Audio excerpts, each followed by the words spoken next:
Lição de número 4 da nossa série de lições dos jovens, tratando-se sobre o plano perfeito, a salvação da humanidade, a mensagem central das Escrituras. E hoje nós estamos, como disse na lição de número 4, intitulada O Deus que Justifica. E neste vídeo aqui, nós vamos estar usando as duas metodologias que nós geralmente usamos neste canal, mas juntas, não é? Eu vou estar lendo a lição, o comentário da lição, fazendo algum comentário para você, mas também compartilhando com você este roteiro aqui que eu sempre preparo, né? Tradicionalmente neste canal nós fazemos este roteiro, 3 tópicos, 3 subtópicos, com a dinâmica de uma didática um pouco diferenciada daquilo que nós estamos acostumados. No entanto, é aquela que eu tenho usado nestas décadas já como professora da escola dominical.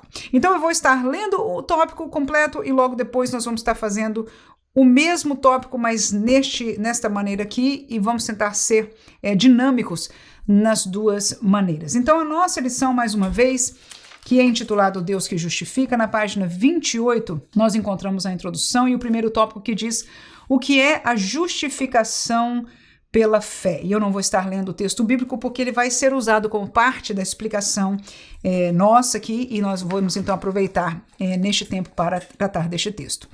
Conceito é o primeiro subtópico aí na página 28, diz: a palavra justificação refere-se à mudança na condição do pecador diante de Deus.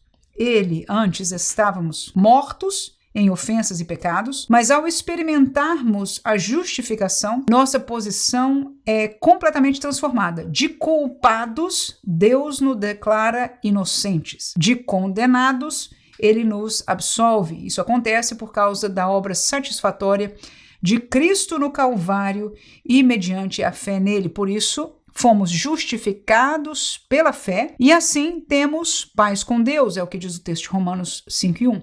Isso significa que Deus nos concede a justiça de Cristo quando cremos, portanto, é Deus quem justifica o pecador. Então eu quero fazer uma pausa aqui e a parte que eu sublinhei neste primeiro subtópico é aquela parte que fala de culpados, Deus nos declara inocentes. De condenados, ele nos absolve. Por quê? Porque o processo da justificação bíblica, ela espelha um pouco, na verdade, a justiça ou o processo judicial nosso, legal, né? Espelha aquilo que nós aprendemos na Bíblia, mas enfim, um ao outro nos faz entender este conceito bíblico de justificação. Só é necessária uma justificação porque há uma condenação, não é? Então, nós somos culpados de algo e por causa disso, se somos culpados, somos condenáveis em haver um juízo, um julgamento, não é assim? Se nós somos culpados e se há um juízo, um julgamento, então nós seríamos condenáveis, não é assim? Então, este é o processo judicial que nós temos algum conhecimento dele por vivermos em uma sociedade civil, não é? Quaisquer que seja que nós vivamos. No entanto, quando nós vemos isto na Bíblia Sagrada, nós já estudamos nas lições anteriores que o pecado, porque nós nascemos em pecado e cometemos sempre também pecado, estamos em pecado antes de estarmos em Cristo, numa posição, estudamos isso na aula passada sobre a questão posicional, não é, da santidade. Enfim, então por estarmos nesta posição afastada de Deus e condenáveis, não é? Porque somos culpados de estar em pecado, em separação de Deus por causa disso espiritual, então há necessidade de ser justificado. Agora, o problema é que a lei civil, ele tem determinado da culpa, cada um paga um preço, né? Até no nosso esboço aqui nós vamos falar do preço, né, do pecado. Então, alguns casos há uma fiança, né, que se diz assim, se paga algum dinheiro para você sair. Alguns casos é caso de prisão, você paga meses, anos dentro de uma prisão e este seria o preço da sua condenação, do mal que você fez, daquilo que você é culpado. Outros é tempo de serviço comunitário e assim por diante. Há um preço, não é, para esta justificação diante da sociedade. Agora, tem um grande problema para nós humanos no conceito bíblico da nossa culpa. Qual é? É que ninguém pode pagar o preço pelo pecado. Não se encontra na Bíblia, na verdade, a Bíblia diz que é o derramamento de sangue que é a remissão dos pecados, mas mesmo a vida qualquer humana de alguém em pecado não pode pagar o preço do pecado, nem para si mesmo, muito menos para outro. Haveria de haver um cordeiro perfeito, um sacrifício perfeito, humano em verdade. Eu falei cordeiro porque a simbologia usada no Antigo Testamento era um cordeiro sem manchas, sem máculas, que Deus usava aquele período, né, aquelas cerimônias que ele deu no período da lei, como a simbologia de um sacrifício perfeito, naquele caso perfeito entre os animais, mas que Deus já estava profeticamente, não só através das cerimônias, mas de outras profecias, como em Isaías nós conhecemos, né, falando de alguém, um homem, que seria perfeito, seria sem pecado. E porque ele seria sem pecado, então ele poderia ser este sacrifício pelo qual Deus poderia perdoar agora todo o pecado da humanidade. No caso, foi veiculado para todo aquele que crer, porque a maneira de acessar este sangue, esta graça, é através da fé, ok? Então nós já demos aqui uma grande introdução junto com isso. Então o texto de paz com Deus em Romanos 5:1 está falando desta paz no sentido de que nós éramos inimigos de Deus pela nossa posição em pecado, pela nossa culpabilidade. Então esse é o que é importante de entender, o conceito de justificação junto a este conceito judicial que nós temos. Segundo tópico, o ato da justificação. O ato de justificar é uma obra invisível que muda a nossa condição de pecadores, herdada desde o Éden. Trata-se de uma obra milagrosa, já que contra o pecado não há nada que possamos fazer por nós mesmos. Tá? Então, reiterou aquilo que a gente já falou sobre isso, né? Mas quando cremos em Cristo, em sua obra consumada no Calvário, nossa condição humana é transformada diante de Deus. Na regeneração, nossa vida interior é profundamente restaurada. Na justificação, nossa posição diante de Deus é completamente alterada. E nós vamos ler no primeiro tópico aí este texto de Romanos 8:1. Assim Deus olha para nós e sob o seu olhar está a justiça do seu Filho Jesus Cristo. Isso é a graça de Deus em ação. Então, neste caso aqui, quando o autor, o comentarista expressa Deus olhar e ver a justiça de Cristo, é a questão de Jesus ter pagado o preço por nós, né? Muitas pessoas, já ouvi de pastores, de autores, né, dramatizando, e não estou falando disso colocando para baixo, não, mas no sentido bom até de nos fazer entender, né? É alguém que num processo judicial humano diz, olha, ao invés de você culpar a ela e fazê-la pagar, ou fazê-la morrer, ou fazer ficar na prisão, né, todo este tempo, então eu vou pagar o preço por ela. O que precisa, né? Como agora, vendo esta figura de alguém que apareça no nosso juízo humano, né, num julgamento humano, e nos safe de qualquer que seja a punição, já seria grande demais, mas o problema maior é que para o pecado não havia como nós nos justificarmos. A condenação era certa pela palavra de Deus e pela justiça de Deus. Era a morte eterna, era uma condenação eterna por toda a eternidade. Depois desta vida, nós estaríamos apartados de Deus num lugar de condenação, de trevas exteriores, que nós conhecemos como o inferno. Então, uma justificação tão grande, somente Deus poderia prover, e seria por este homem, não é? Que sem pecado seria sacrificado, e foi o sangue de Jesus apresentado diante de Deus que pagou o preço da justificação por nós. Então foi a sua vida, o seu sangue, que faz com que Cristo, que Deus possa nos perdoar neste sentido aqui. Terceiro subtópico, uma experiência real. A doutrina da justificação não é apenas uma teoria, mas uma experiência real. Eu gosto muito desta palavra. Eu gosto muito da palavra experiência, eu gosto.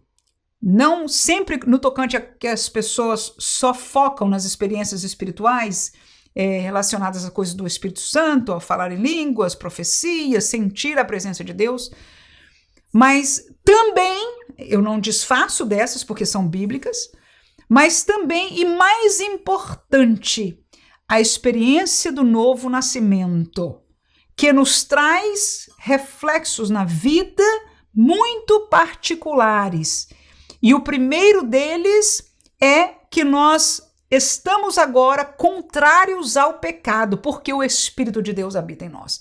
Nós já não conseguimos mais comungar com o pecado, com o lugar do pecado, com as amizades do pecado. Claro que toda essa realidade, quem acabou de aceitar Jesus, nada daquela realidade mudou. E é muito difícil esta transição, porque são pessoas que estão conectadas, mas nós já não conseguimos mais comungar. Então é um processo que cada um vive individual, mas o fato interior que este novo nascido não consegue mais comunicar com as trevas em comunhão é a prova de que a luz habita nele. Faz sentido? Glória a Jesus. E é neste e noutras provas espirituais que nós, tanto o pastor, como a minha pessoa, como a palavra de Deus, conceitua esta experiência do que a palavra chama de novo nascimento. Vou seguir a leitura, terminando aqui na página 28, já pulando para 29. Quando você compreender que foi justificado pela fé, passa a viver com uma nova identidade, tanto psicológica, no tocante às emoções, e a personalidade, quanto espiritual. Então, há uma mudança de identidade. Primariamente, eu mudaria a ordem que o autor usou aqui, mas isso, claro, com certeza é questão da realidade de escrever, não é? Mas eu diria que a primeira realidade, como ele colocou bem no princípio aqui, é espiritual, e a psicológica eu chamaria que é um fruto, não é? Uma continuação lógica, natural de um espírito transformado. A realidade da alma, não é, vai receber a parte desta realidade espiritual também. Vamos lá, seguindo. Não há razão para viver como alguém condenado. Não há por que carregar culpa que o pecado colocou sobre nós. A justificação pela fé encoraja você a viver como alguém perdoado, aceito e capacitado para servir a Deus no poder do Espírito Santo. Portanto, se você crê em Cristo e em sua obra consumada no Calvário, viva com gratidão e ousadia, sabendo que a sua culpa foi retirada e pela graça Deus o aceitou. Por isso, não aceite viver como alguém condenado, mas alegre-se por ser justificado e amado. Vive essa verdade com fé e esperança. É uma colocação boa. Algumas pessoas, principalmente pessoas que no seu passado, fora de Deus, né, cometeram coisas que são muito fortes. Uma das pessoas que nós conhecemos pela Bíblia Sagrada é o apóstolo Paulo. Ele inclusive, havia, né, um espinho na carne, um mensageiro de Satanás, né, o atacando na sua mente em relação a algumas coisas. Então eu não quero fazer 100% do paralelo, porque nós não sabemos 100% das coisas como foram, mas eu quero fazer um paralelo de uma realidade espiritual que um homem de Deus como Paulo viveu, com a possibilidade que eu e você, como o pastor bem colocou aqui, com certeza talvez tenha experiência, né, no ministério de ver casos assim. Então, carregando a culpa, nós nos lembramos do caso de Estevão, que Paulo deu o ok e para a morte, né, daquele jovem que não fez nada de errado a não ser testemunhar da verdade, que agora, depois, Paulo a conhecer a Jesus, conhecer a verdade. No entanto, esta sombra, esta realidade do passado, daquilo que se fez, até porque muitas pessoas foram afetadas, Estevão, que já morreu, e a família, né? A mesma coisa, em paralelos. Hoje alguém pode viver com esta realidade de coisas que fez contra uma esposa, contra um esposo, contra outras pessoas na sociedade, que são muito fortes. Mas o perdão de Jesus é um perdão completo para com Deus. Toda a realidade que nós fazemos contra a sociedade, nós vamos pagar diante dela no curso normal daquilo que nós vivemos. E é parte, e Deus aceita esta realidade. E nós também entendemos ela. Mas diante de Deus, não há mais culpa para aquele que foi perdoado por Cristo Jesus. Até uma colocação bíblica impossível para a mente humana entender. Mas é quando Deus diz que lança, né, as nossas iniquidades, nossos pecados, ele não se lembra mais. No que chamamos do mar do esquecimento. Ele não se lembra mais dela. Como pode Deus não se lembrar se ele é onisciente? Mas quando Deus diz isso para nós, é para mostrar que está perdoado naquela colocação que a gente faz, né? E esquecido. Aleluia! Então este mistério é algo glorioso de um perdão de alguém que veio pelo curso bíblico de ter se arrependido do pecado que fez, confessado não só o seu pecado, mas a Jesus e se convertido daquele caminho ao caminho de Deus. Se eu e você passamos por este processo, nós também vivemos a experiência que nós estamos falando dela espiritual. Nós também nascemos de novo. Nós também temos o Espírito dentro de nós. Nós também agora abominamos ao pecado. Aleluia. Tudo isso aconteceu porque nós saímos das trevas para a luz. Então, quem viveu esta experiência espiritual pode estar seguro e tranquilo, porque a sua culpa foi totalmente tirada e este fantasma não tem mais lugar em nós. Amém? No nosso primeiro tópico aqui do nosso roteiro, é intitulado O que significa a justificação? Nós já falamos sobre o contexto, né, do conceito legal, judicial. Eu vou dar os 3 primeiros subtópicos. A necessidade da justificação, que é por causa de uma condenação pelo pecado. O preço da justificação, que foi o sacrifício na cruz, e é importante a cruz aqui, tem algum lugar para ela. E em terceiro lugar, a experiência da justificação, que é o ser transportado para a luz. Então veja, que eu vou estar ensinando o que o tópico ensinou, só que eu vou fazer uma colocação com uma didática um pouco diferente, você vai perceber. Então você, professor, se tem uma aula, como eu nunca tive uma aula, tem professores que me falam, irmã, eu tenho 1h30, eu tenho 2 horas. Eu falei, glória a Deus, irmão, você pode ensinar de todo jeito, dá até para orar, fazer tudo na aula, né? Mas eu, por exemplo, nunca tive este tempo. Na verdade, a maioria da minha escola dominical sempre foi menos de 1 hora, 50 minutos, às vezes até 45 minutos, se o pastor pegasse um pouquinho de tempo antes da gente, dos professores, né, do tempo da... Mas ele é o pastor, tem direito, glória a Jesus. Mas, olha aqui, então se você não tem o tempo completo, você vai ouvir um comentário meu, onde você estiver, ou dos seus próprios comentários, que você faça as suas anotações, ou você pode usar uma metodologia como essa, que...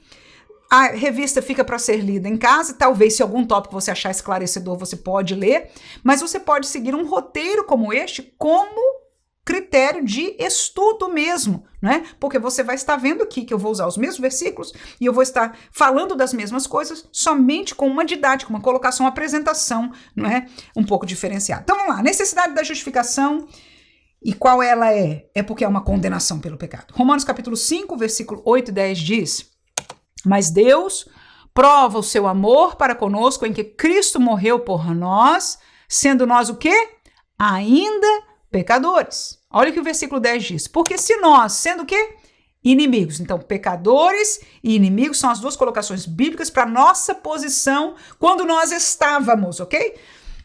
Então ele diz, se nós, sendo inimigos, fomos reconciliados com Deus pela morte de seu filho, muito mais, estando já reconciliados, seremos salvos pela sua vida. Então nós vemos a palavra pecado e inimigo, mostrando então, por sermos inimigos, sermos condenáveis, estarmos separados. Então há aí claramente uma necessidade de justificação. Claro que nesse versículo já fala de Jesus como sendo esta intervenção de Deus. Efésios capítulo 2 e versículo 1, você vai ver que este estilo aqui já escolhe e já coloca no papel os versículos que a gente vai ler, né? Na revista tem um versículo aqui, outro ali, para lá, para cá, que tudo bem, é uma maneira de colocar, mas se você escolher aqui, nós vamos usar bastante textos bem vinculados com aquele ensino e já temos aqui disposto para nós. Efésios capítulo 2, versículo 1 diz, e vos vivificou, estando vós o quê? Mortos em ofensas e pecados. Então, ofensa e pecado nos colocava, nos mantinha numa posição de morte. Claro que não era o morto de,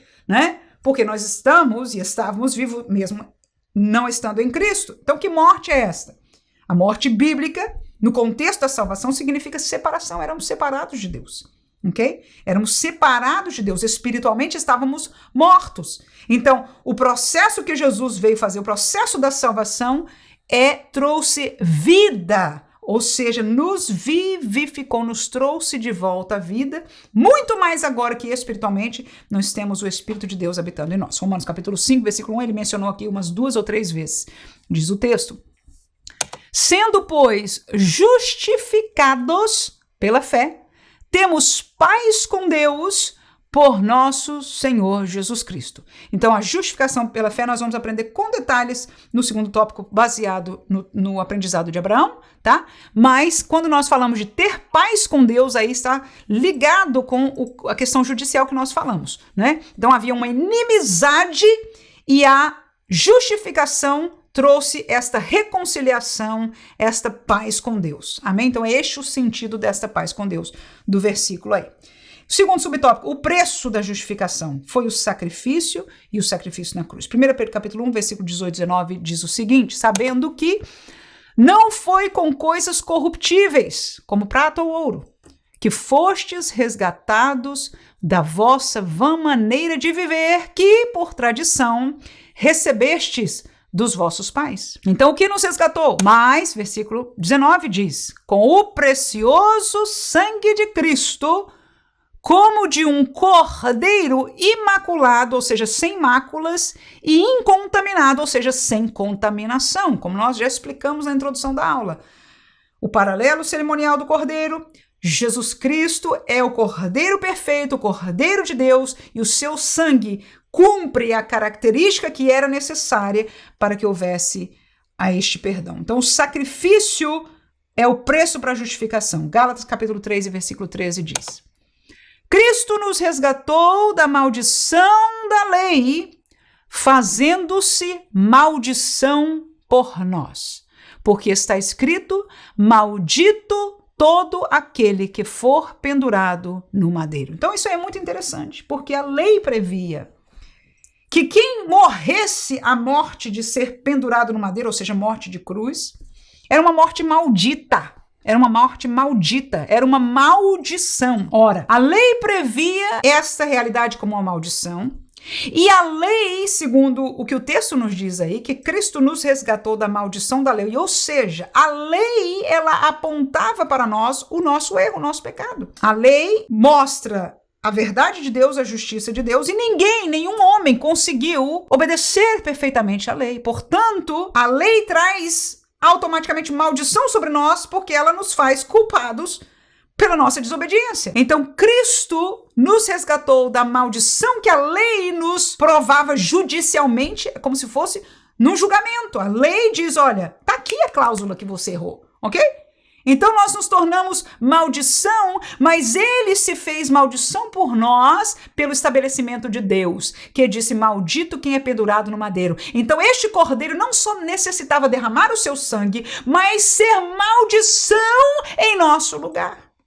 Amém? Então, veja que todos estes detalhes são detalhes para nós, mas assim nós vamos conhecendo estes mistérios de Deus que aprouve a ele fazer de tal maneira. Este foi o preço da justificação. Terceiro lugar, a experiência da justificação, que o pastor falou e eu fico muito feliz em ouvir isso. Essa experiência é real.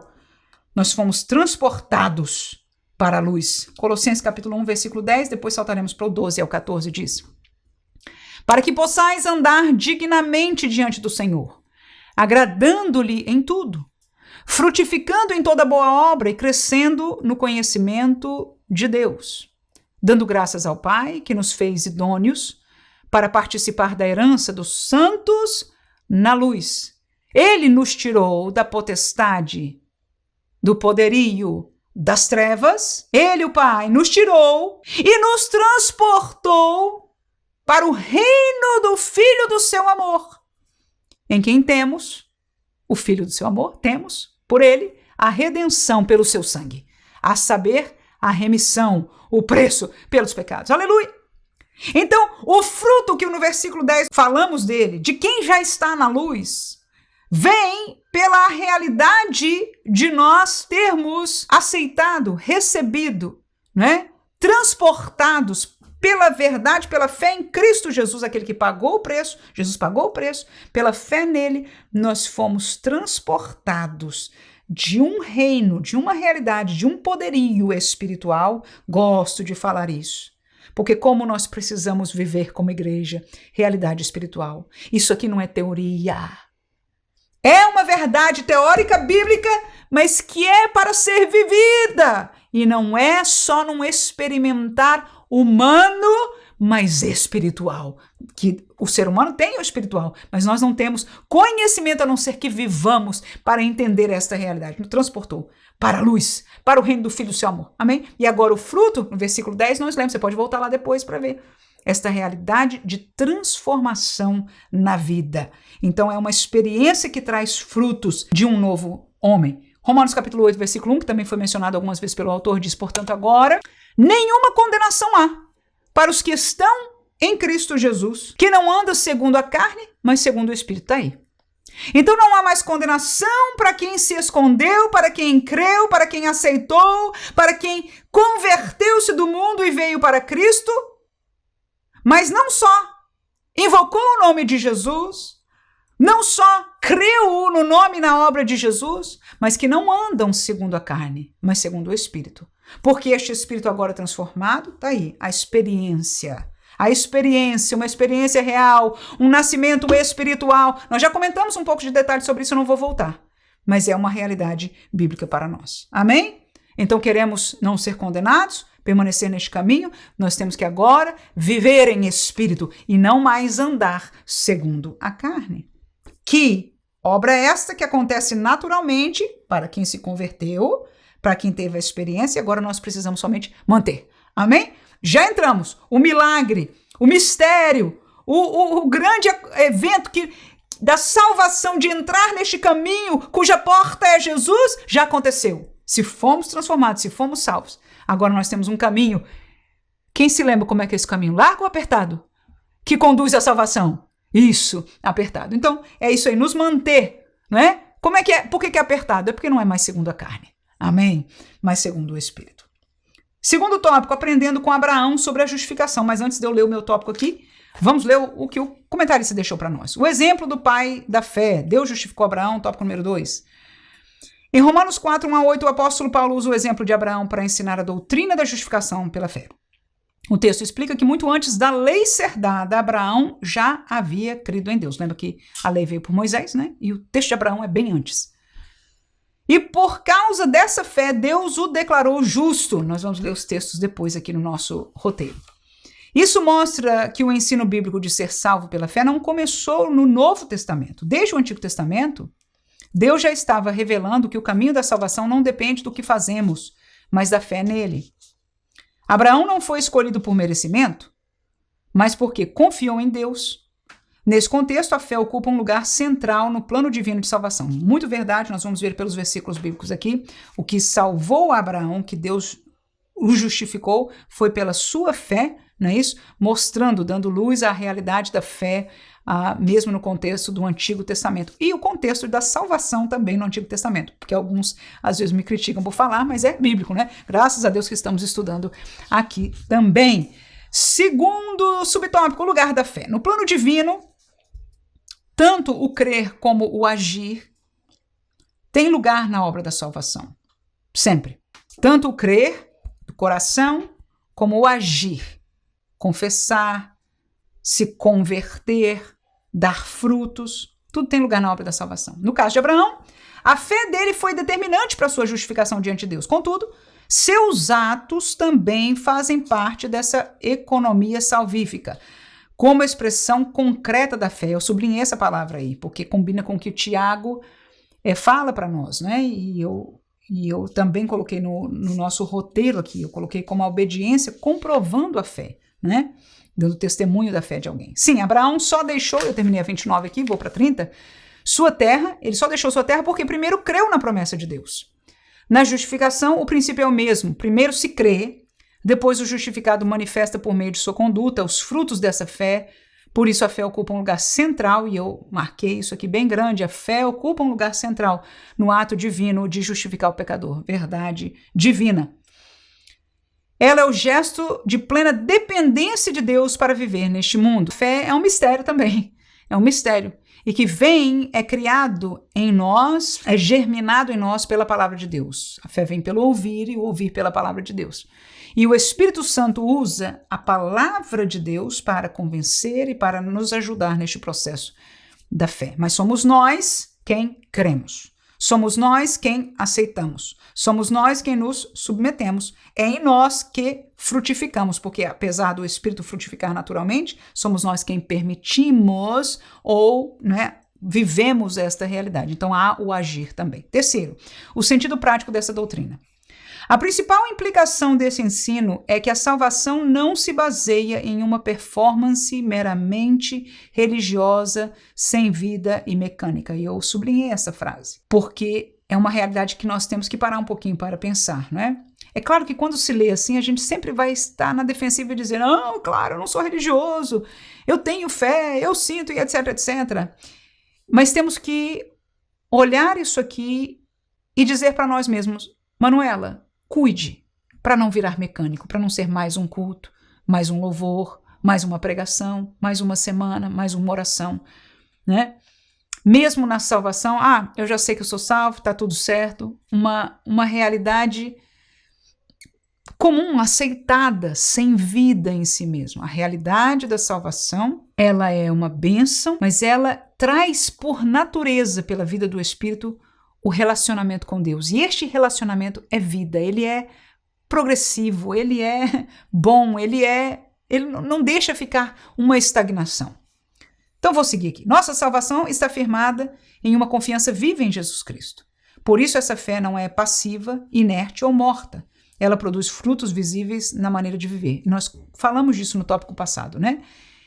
É uma das maneiras que nós vemos, entendemos que fomos justificados, que fomos salvos, que essa transformação aconteceu. A palavra novo nascimento vem junto exatamente com essa nova natureza, e essa nova natureza, pela presença do Espírito, produz frutos visíveis na nossa maneira de viver. Há uma antiga Manuela, com palavras que ela falava, com lugares onde ela ia, com coisas que ela gostava, com coisas que talvez ninguém soubesse, mas no seu coração, lá na sua alma, ela se alegrava, e agora ela se alegra com outras coisas, ela tem outras prioridades, ela tem nojo de algumas coisas que antes ela ria com gracinha, que falava. Estou só dando exemplos bem gerais, né? Mas que mostra para nós que alguma coisa radicalmente mudou.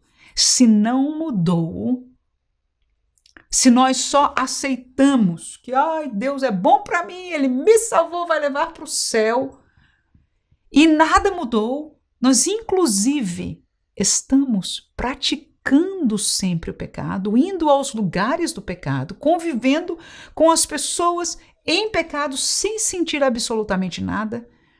Eu quero dizer que não mudou, não houve conversão. A conversão, segundo a palavra de Deus, vamos lembrar de Pedro, trazendo aquela primeira pregação ali em Atos dos Apóstolos, que disse àqueles irmãos, que perguntaram: varões, irmãos, que fazemos depois de ouvirem a palavra de Cristo Jesus? Ele disse: arrependam-se e convertam-se. Então a primeira palavra que não só João Batista pregou, Jesus pregou e agora Pedro pregou, é arrepender-se. Se não há um arrependimento, que é sentir-se mal pelo lugar de pecado que estava, e uma conversão, ou seja, sair de lá e caminhar o caminho de Deus, que agora tem a ajuda do Espírito Santo de Deus, graças a Deus por isso, mas que mostra na prática este desvincular, agora um relacionamento com Deus, né? E já não estamos no pecado, porque se estiver lá, estamos ainda condenáveis. Não houve essa justificação. E eu estou falando no primeiro momento, não estou falando de alguém cair, não é o caso da nossa conversa neste momento, ok? É triste falar disso, mas é importante nós falarmos disso, porque infelizmente eu falo, é difícil falar, mas há no nosso contexto evangélico pessoas que não experimentaram, até acreditam: eu sou salvo, eu estou vindo para a igreja, eu escuto a palavra de Deus, eu creio em Jesus, mas não houve esta transformação. O evangelho, ele é experimental. A nova vida, a salvação é experimental, não é só confessional. Ela é parte confessional, nós confessamos, mas ela tem um novo nascimento, é nova criatura, como nós já lemos. Não vou seguir nisso aqui, porque é bonito, mas já entendemos. Glória a Jesus. Uma vez justificados pela fé, desejamos, olha aí o que acontece como fruto. Pastor falando aqui. Desejamos andar no Espírito, viver no Espírito, nos comunicar no Espírito. Claro que isso aqui complicou um pouco, porque para explicar isso aqui tomaríamos tempo, não é o caso agora. Vamos deixar isso para outra lição. Por isso, é uma bênção viver uma vida santa a partir de um encontro real com Deus, mediante a fé em Cristo. Então veja, quando o pastor fala vida santa, no contexto daquilo que a gente conhece, não é? O que é vida santa? O que é vida santa? É importante você perguntar isso para o professor. Se você for ler a lição, não for andar aqui no meu roteiro, você vai ter essa oportunidade, né? O que é uma vida santa? Deixa o pessoal falar. Deixa o pessoal falar. Porque o problema é que, primeiro, nós não falamos muito de santidade no contexto das pregações de hoje. Mas, segundo, é como outras coisas que quem está na igreja fala de santo e a gente, checamos, somos santos, está tudo certo. O que é ter vida santa?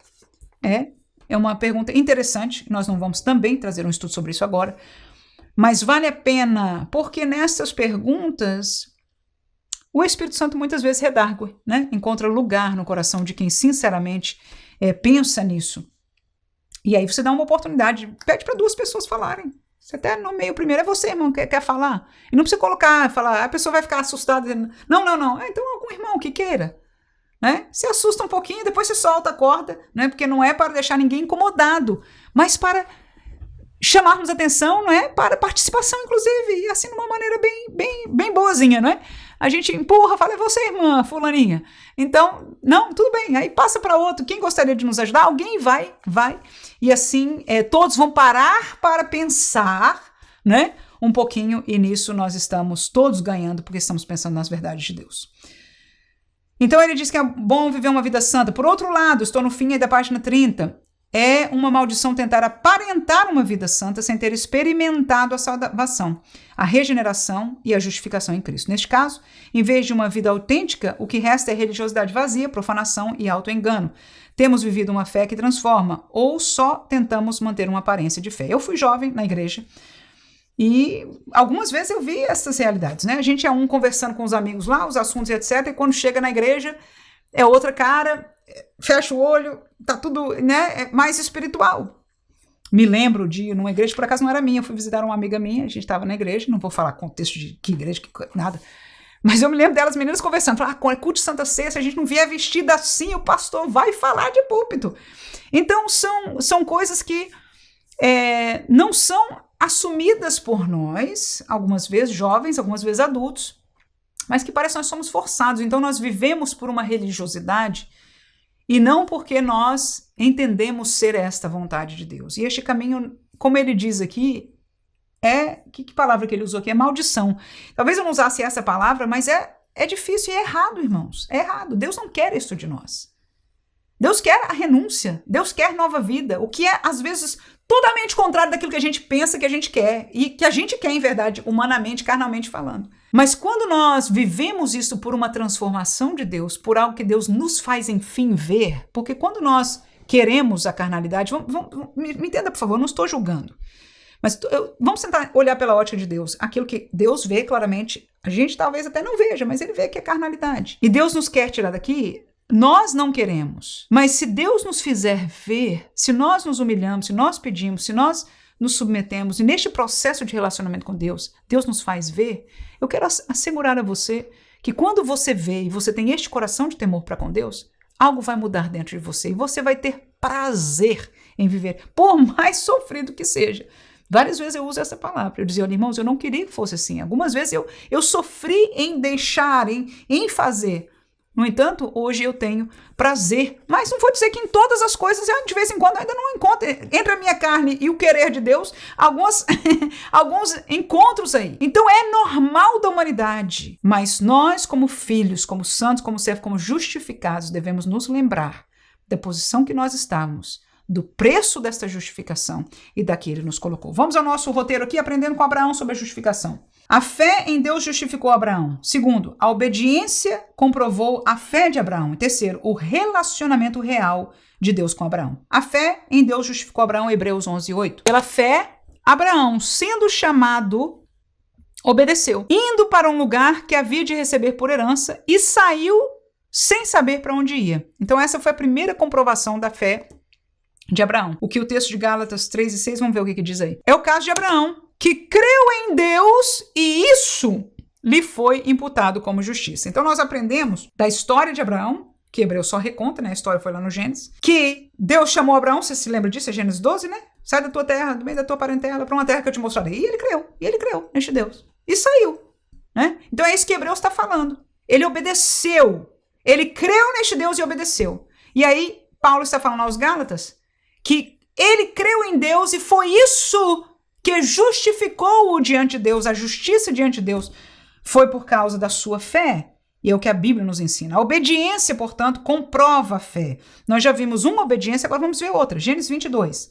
Vou ler do 1 ao 3 para dar o contexto, depois do 15 ao 18. Diz assim do 1 ao 3 de Gênesis 22. E aconteceu depois dessas coisas que tentou Deus a Abraão e disse-lhe, Abraão, e ele disse, eis-me aqui, versículo 2, e disse, toma agora o teu filho, o teu único filho Isaque, a quem amas, Deus ainda diz, a quem amas, e vai-te à terra de Moriá, e oferece-o ali em holocausto, sobre uma das montanhas que eu te direi. Então, versículo 3, que é o seguinte, se levantou Abraão pela manhã, de madrugada, e albardou o seu jumento, e tomou consigo 2 de seus moços e Isaque, seu filho, e fendeu lenha para o holocausto.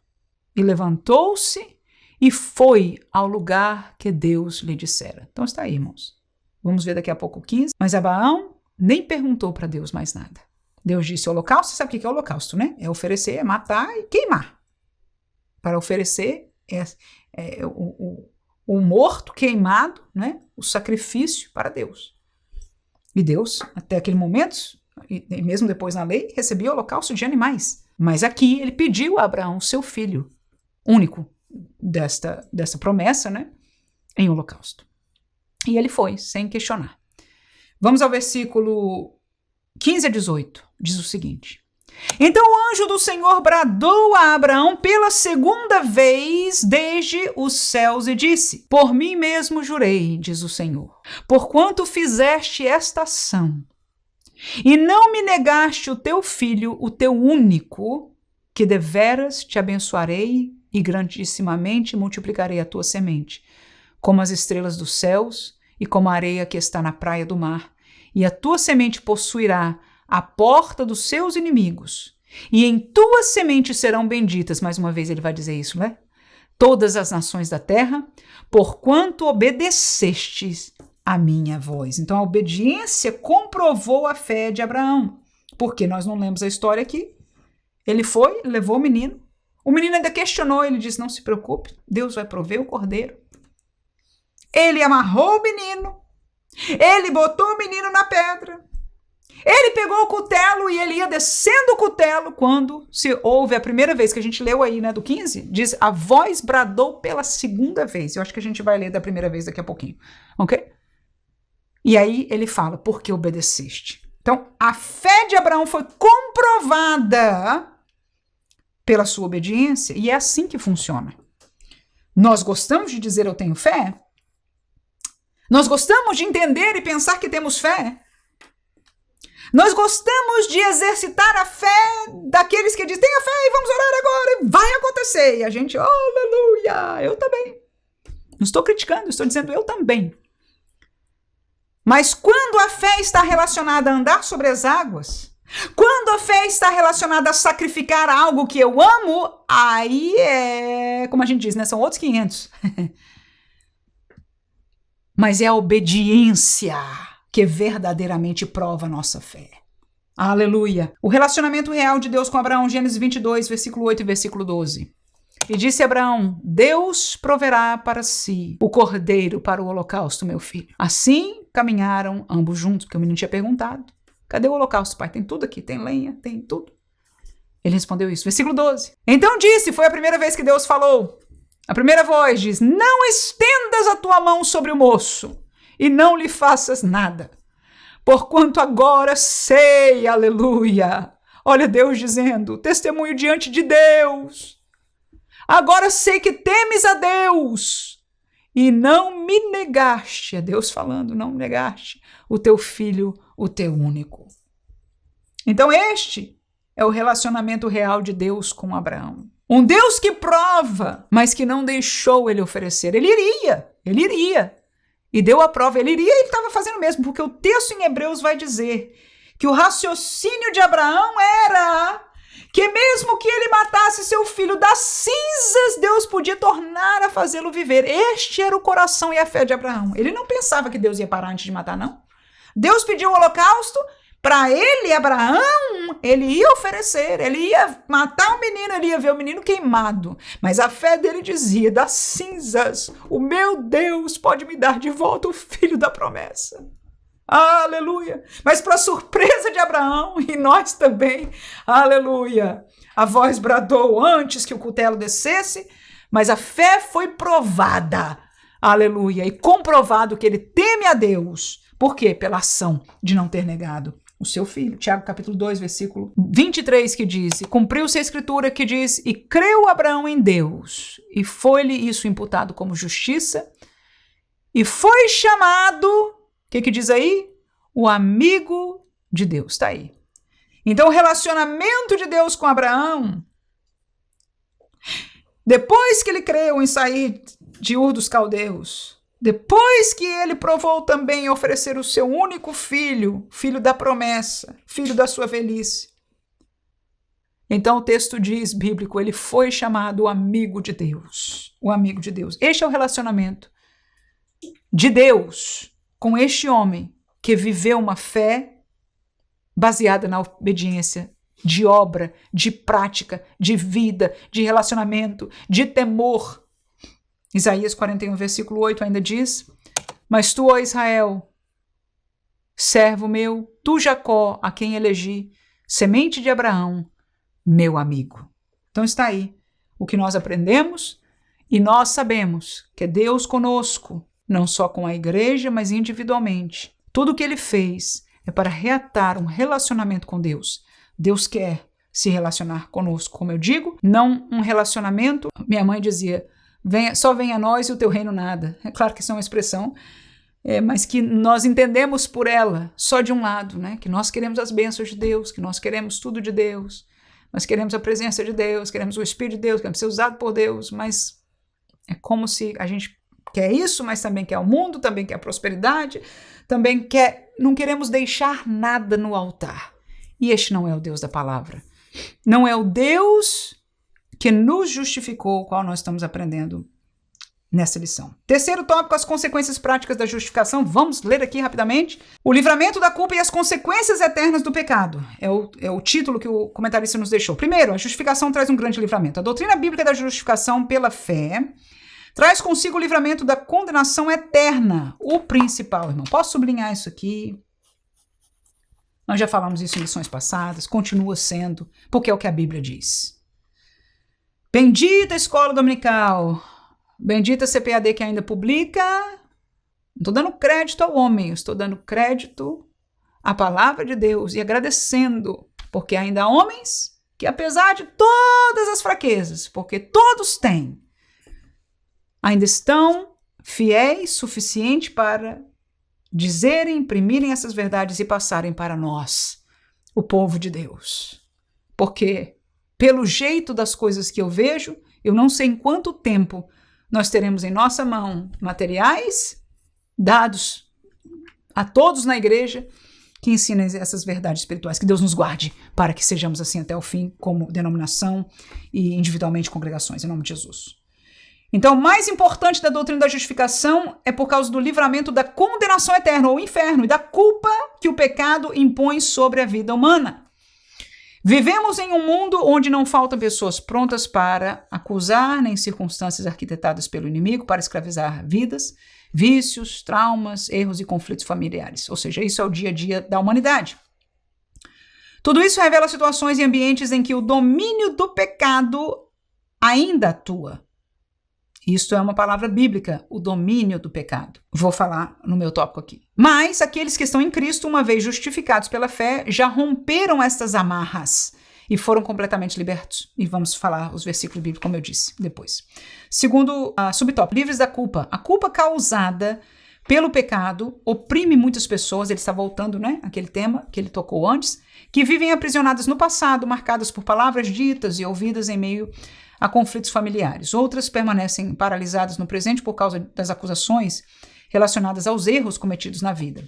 No entanto, a condenação que estava sobre nós foi anulada, vencida e apagada por Deus. Já também mencionamos sobre isso. Isso é suficiente. Trata-se de um chamado não para a prática do pecado, mas para o privilégio de viver segundo os propósitos de Deus. Por isso, a culpa não tem mais domínio sobre quem foi justificado. Essa pessoa foi perdoada, liberta, regenerada e declarada justa diante de Deus. Então, mais uma vez, ele está voltando àquele mesmo tema em situações onde isto é uma realidade na vida da pessoa e, volto a dizer, qualquer pessoa que viveu essa transformação espiritual, então pode ter a segurança plena, aleluia, nesta justificação que caminha junto com as outras coisas, com a adoção, com a regeneração, né? Assim, as outras palavras lindas, que não são só palavras, mas verdades espirituais que aconteceram no momento da salvação. 3. O testemunho interior do Espírito Santo. Finalmente, a experiência da justificação pela fé é acompanhada pelo testemunho interior do Espírito Santo.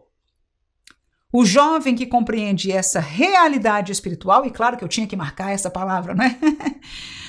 Irmãos, é porque eu leio e estudo algumas coisas, irmãos, que quando eu vejo ainda que nós falamos de coisas espirituais, nós temos que dar graças a Deus. Verdadeiras, espirituais, não de um movimento espiritualista, mas realidades espirituais que a revelação de Deus nos faz entender e que nós possamos viver. Nós aprendemos e vivemos. Aprendemos e vivemos realidades espirituais. Então o jovem que compreende essa realidade espiritual caminha com firmeza, mesmo diante de pressões externas e dos inúmeros desafios ao longo da jornada cristã. Ele sabe que se é filho de Deus, então também é herdeiro de Deus e co-herdeiro com Cristo. Essa verdade impacta diretamente a nossa identidade como seguidores de Cristo neste mundo, pois é afirmada em nosso coração pelo próprio Espírito. Essa palavra é boa, bonita, né, maravilhosa, mas ela é tão usada por um outro evangelho que foca isso, não é só de ser filho de Deus, herdeiro e cordeiro. É uma verdade, irmãos, e é uma verdade da graça de Deus. Como nós ouvimos, a justificação tirou de nós de graça a condenação. Nós não pagamos nada, mas vivemos esta realidade espiritual. Que faz o quê? O que ele está dizendo aqui? É acompanhada por um testemunho interior do Espírito Santo que diz, que confirma em nós que nós somos salvos, mas que ao mesmo tempo nos leva ao caminho contrário do mundo, não é assim?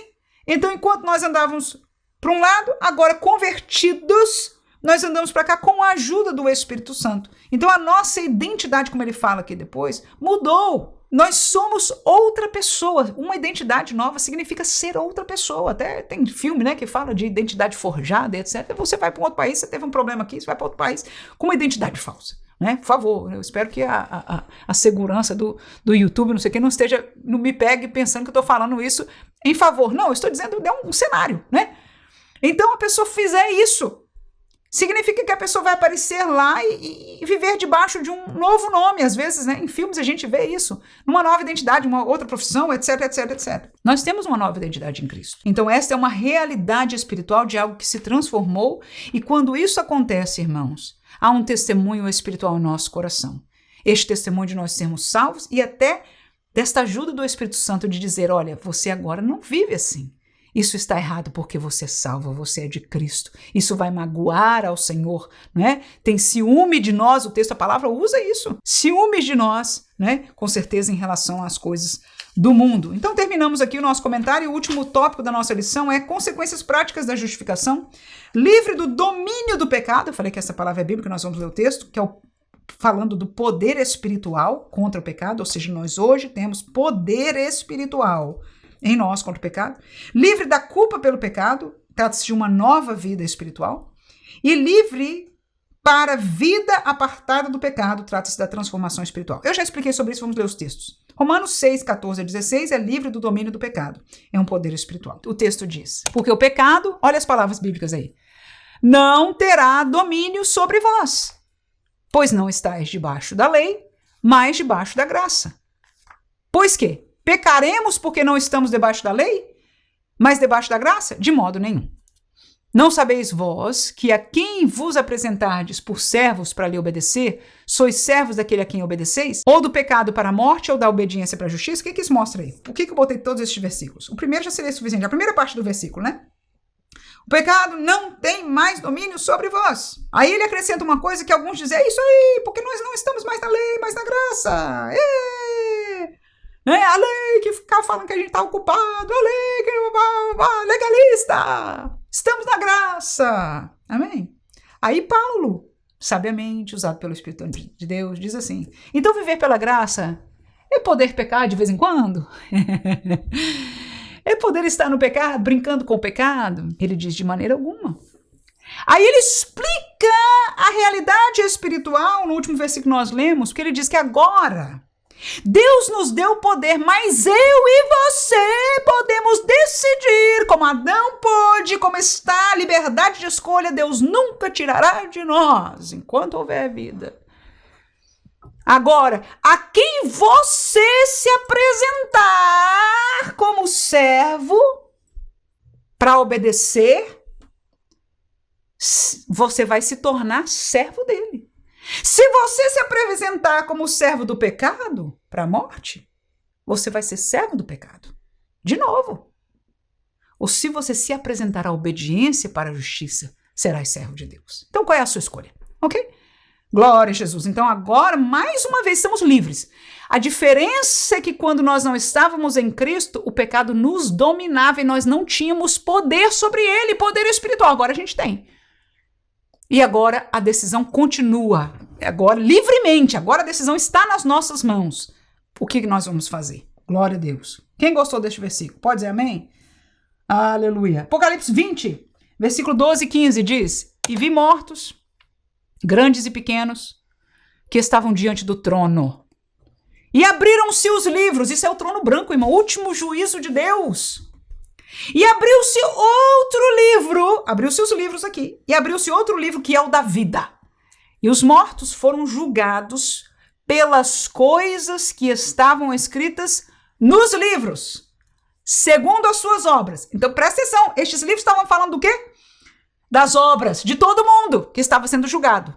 E essas pessoas não eram os crentes, só para você saber do contexto aí, tá? O último julgamento, chamado trono branco, vai lá, Apocalipse 20. Inclusive os mortos ressuscitaram. Quem é morto, que morreu sem Cristo, vai ressuscitar e vai aparecer diante do trono de Deus. E diante deste trono vão aparecer os livros e o livro da vida. E ele disse, ele vai ser julgado, as pessoas vão ser julgadas pelas coisas que ele fizer, pelas obras que estão escritas nos livros. Vou ler o próximo versículo, que eu escolhi aí. Qual versículo? 15, que diz: E aquele que não foi achado escrito no livro da vida foi lançado no lago de fogo. Então, o lago de fogo, que é o inferno, já teve o Satanás aí neste contexto de Apocalipse 20, já foi lançado um pouco antes, né? Não é estudo sobre escatologia aqui. Mas, neste lugar de condenação eterna, né, vai todo aquele cujo nome não está escrito no livro da vida. No entanto, no período do julgamento, aqueles cujo nome está escrito no livro da vida, nós já vimos ele antes, no livro de Apocalipse, e vamos ver depois, porque são eles que vão viver nesta cidade celestial da Nova Jerusalém, ou seja, no céu com Deus para sempre, ok? Então, aqueles que não foram vão ser lançados no inferno. Mas o seu julgamento vai ser baseado nas suas obras, que estão escritas nestes livros. Porque aquele que tem o nome no livro da vida, ele não vai estar mais neste contexto aqui, ok? Então, o que nós queremos ver aí? O poder espiritual, quando nós somos transformados, quando nós somos justificados. Lembra quando você aceitou Jesus? Não sei se fizeram isso, mas era costume nosso. Na oração do pecador que nós dizíamos, escreve o meu nome, entre as outras coisas, pediu perdão e etc., no livro da vida. Aleluia! E este milagre acontece naquele momento, aleluia. E as suas obras erradas não vão estar nos livros mais, irmãos. Nós já mencionamos este texto. Vai se apagar. Vai se apagar. Não tem mais obra contra você. Vai se apagar. O sangue de Jesus pagou o preço da sua culpabilidade, por isso o seu nome está escrito no livro da vida. Então há um poder espiritual sobre o pecado, sobre o mal. Romanos 1,16 ainda diz, porque não me envergonho, Paulo dizendo, do evangelho de Cristo, pois é o poder de Deus para a salvação de todo aquele que crê, primeiro do judeu e também do grego. Então o evangelho, irmãos, não se envergonhe. Ai, falar de arrependimento, falar de pecado, quem aguenta, irmão? O povo não aguenta falar disso, não. Eu sei, irmão. Eu mencionei este nome para pastores, irmão. Se não conviveu até em oração, irmão. Quase que, meu Deus do céu, Jesus. Quase que repreenderam pelo sangue de Jesus. Ninguém pode falar mais em pecado. Ninguém pode falar mais em nada. Que nós somos legalistas, que nós temos que ser apedrejados porque a graça é maior. Eu sei que a graça é maior. Eu sei, eu fui salva por esta graça. Mas eu tenho que dizer, como Paulo, esta realidade espiritual, irmãos, nós não podemos sair porque este evangelho aqui, com todos os seus sinões, é o poder de Deus. É o poder de Deus para a salvação. Não tentemos nós melhorar o caminho do evangelho, porque ele vai deixar de ser este evangelho e vai deixar de ser o poder de Deus para a libertação das almas. E aí, o que adianta? Me responda, por favor. Agora, quem não entende isso na dimensão espiritual vai dizer, não, contanto que fale de Jesus, contanto que aceite a graça, contanto que cante música pentecostal ou gospel, tá tudo certo. Não tá, irmãos. Quisera. Na verdade, não, porque estaria contra a justiça. Se fosse assim, eu acho que não, né? Desfaz da grandeza, da importância do sacrifício de Jesus e do preço pelo pecado. Principalmente porque neste contexto nós estamos vendo e dizendo que só falar só sem sair, sem ser transformado. E nós estamos aprendendo aqui que este processo de salvação é um processo espiritual. Quem está entendendo pode glorificar o nome de Jesus. Amém. Livre da culpa pelo pecado, nova vida espiritual. Romanos 8, 33 e 34 diz: quem tentará acusação contra os escolhidos de Deus? É Deus quem os justifica. Quem os condenará? Pois é Cristo quem morreu, ou antes quem ressuscitou dentre os mortos, o qual está à direita de Deus e também intercede por nós. Então, aquilo que o pastor falou, há uma nova vida livre da culpa. Quem nos condenará? Então que não venha nem o inimigo das nossas almas, né? Quem tentará acusação? Quem nos condenará? Né? Porque é Deus, é Cristo quem morreu, é Deus quem nos justificou e temos paz com Deus neste sentido. 1 Coríntios capítulo 6, versículo 10 e 11, diz: não erreis, nem os devassos, nem os idólatras, nem os adúlteros, nem os efeminados, nem os sodomitas, nem os ladrões, nem os avarentos, nem os bêbados, nem os maldizentes, nem os roubadores, o que diz? Herdarão o reino de Deus, ou seja, ir para o céu, irmão. Versículo 11. E é o que alguns têm sido. Aí Paulo está falando com a igreja. Mas vós haveis sido lavados. Mas haveis sido santificados, ou seja, separados do mundo. Mas haveis sido justificados em nome do Senhor Jesus e pelo Espírito do nosso Deus. Ou seja, nosso posicionamento saiu a uma nova vida espiritual. Então nós não podemos nos assemelhar com isso que nós éramos, porque de lá fomos libertos. E viver assim é um caminho largo. Falhar, cair, pode acontecer. Não é o normal.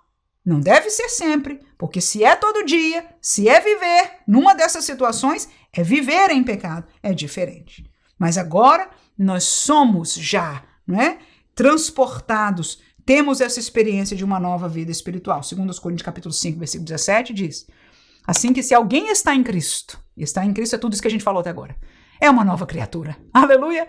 Nova criatura espiritual, nova criatura que é do Espírito, mas que se vê na carne. E as coisas velhas, aquelas que Paulo acabou de citar, a gente leu algumas delas. Já o que, irmão? Já passaram. A bebedice, o adultério, o maldizer, as coisas velhas ficaram para trás, já passaram. Mas foste, está aí a junção destes dois textos. Foste lavados, foste santificados, foste justificados. Eis que tudo se fez novo. Somos livres, por último, para a vida apartada do pecado, uma transformação espiritual. 1 João, capítulo 3, versículo 2 a 6. Diz: amados, agora somos filhos de Deus. E ainda não é manifesto o que havemos de ser. Mas sabemos que quando ele se manifestar, seremos semelhante a ele, porque assim como é, o veremos. E qualquer que nele tenha esta esperança. Somos nós, somos não? Já falamos que versículo bonito antes, né? Aleluia. Qualquer que tenha essa esperança, faz o quê? Purifica-se a si mesmo. Como? Qual é o nível? Como ele é puro. Qualquer que pratica o pecado, também pratica iniquidade. Porque o pecado é iniquidade. E bem sabeis que ele se manifestou para tirar os nossos pecados, e nele não há pecado. Qualquer que permanece nele, não vive pecando. Qualquer que vive pecando, palavra dura, mas de Deus, não o viu, nem o conheceu.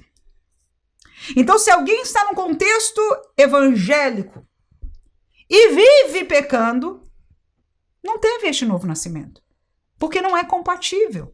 Eu não estou dizendo, volto a dizer, que eu, nestes meus tantos anos de crente, não tenho pecado. Claro que sim, mas o Espírito Santo me faz angustiar-me. Eu tenho que correr para pedir perdão. Os mesmos processos que você viveu. Mas alguns podem estar vivendo em pecado e não acharem que está tudo bem, né? Não vou dar exemplos aqui porque o nosso tempo já se foi. Mas se isso acontecer, saiba que não há um conhecimento experimental da salvação. É necessário renunciar à vida de pecado. É necessário se arrepender. É necessário se converter para receber, crendo em Deus, e eu sei que nós todos, no contexto de uma escola dominical, nós cremos, receber esta graça. E esta transformação não é por nossa força. Aí onde também está a graça. Não é a nossa decisão, mas a força espiritual, o poder espiritual contra o pecado, Deus nos dá. Aleluia. Texto de Gálatas 5,16 diz: digo, porém, andai em espírito, e não cumprireis a concupiscência da carne. Aí do 19 ao 24 vai falar o que a carne tem como concupiscência, ou seja, os desejos da carne. Quais são as obras da carne? Está aí. São manifestas. Todo mundo vê. É o que o mundo vive. Mas é da carne. Alguém, se não andar em espírito, vai começar a deixar a carne que ainda está viva que entrar em ação. E o que diz as obras da carne? Prostituição, que é todo pecado sexual, essa palavra aí, né? Porneia. Inclusive a fornicação. Impureza. Todo tipo de impureza. Lascívia. Que mais? Idolatria. Todo tipo de idolatria. Todo tipo de feitiçarias. Tá aí. Inimizades. Porfias. Emulações. Iras. Mesmo que você não entenda um e outro, irmão, todo o resto que você já entender já é bastante. Olha aí que tá tudo aí. Pelejas. Dissensões. Heresias. Invejas. Homicídios, bebedices, glutonarias e tem mais. E coisas semelhantes a estas, acerca das quais vos declaro, como já antes vos disse, que os que cometem tais coisas, olha aí, irmãos, é difícil de engolir isso, porque Paulo está falando com o crente, não herdarão o reino de Deus. Que Deus nos guarde em nome de Jesus. Porque esta é que é a obra do Espírito que Gálatas 5:22 fala, né? E a gente vai ler aqui, né? Vamos até o 24, que é o que segue. Mas o fruto do Espírito, ou seja, quem foi transformado, quem foi lavado, quem foi justificado, quem recebeu esta experiência espiritual, o Espírito com E maiúsculo deste versículo aí mora dentro dele. E se você não fizer nada contrário, ele vai frutificar naturalmente em você. Você vai viver estas coisas e não aquelas. Você vai ter pavor daquelas por natureza, a sua nova natureza espiritual. Qual é o fruto do Espírito? Amor, gozo, paz, longanimidade, benignidade, bondade, fé, mansidão, temperança. Contra essas coisas não há lei. A lei não vai te falar nada. E os que são de Cristo crucificaram a carne com as suas paixões e concupiscências. Está aí, o meu querer, o teu querer. O poder espiritual, e eu fecho com isso, está em nós. Nós falamos isso no outro versículo, agora que lindo, que coisa gloriosa. O poder espiritual está em nós. Agora cabe-nos a decisão de pegar esta carne, cuja natureza, cuja obra natural da carne, é tudo isso que nós lemos, a crucificar a carnezinha com os seus desejinhos ou desejões em Cristo. Se nós fizermos isso, é dizer não vou para essa festa, não aceito este convite, em verdade não quero mais esta amizade. Isso não é crente, está na igreja, mas está levando gente para o mundo. Não vou mais. E vou falar assim, me desculpa, mas hoje eu tenho dificuldade e até me questiono se você é meu irmão em Cristo Jesus. Tem ousadia. Tem ousadia. Agora, eu falo isso para você tremendo por dentro, porque se eu tiver que falar isso com alguém, meu Deus, então vamos orar por nós mesmos. Primeiro, para nós vivermos isso em nós, amém? Crucificarmos as nossas paixões, que todos nós somos tentados com uma coisa ou outra. A nossa carne, de vez em quando, vê um vídeo e diz, é isso que eu quero, se levanta. O mundo está aí. Mas nós temos o poder espiritual em nós, pelo Espírito de Deus. Que Deus nos dê vitória e numa hora certa, no momento certo, Deus nos dará, sim, se necessário, a ousadia de dizer a verdade, para a liberdade da pessoa. Porque se não for, não precisa dizer. Pessoas, cada um escolheu o seu caminho, mas às vezes é importante que este choque possa ser, se for usado para ser usado por Deus, para que essa pessoa mais na frente, uma palavra de um pregador, uma palavra que ele leia, uma palavra que ele escute, venha tudo a dizer, Deus já estava falando, Deus já estava me alertando, porque o que nós desejamos não é a condenação, nem Deus quer, nem nós tampouco. Queremos a salvação. O Deus que justifica possa continuar justificando a muitos milhares, que nós possamos tão somente pregar este evangelho, o plano perfeito para a salvação da humanidade. Amém.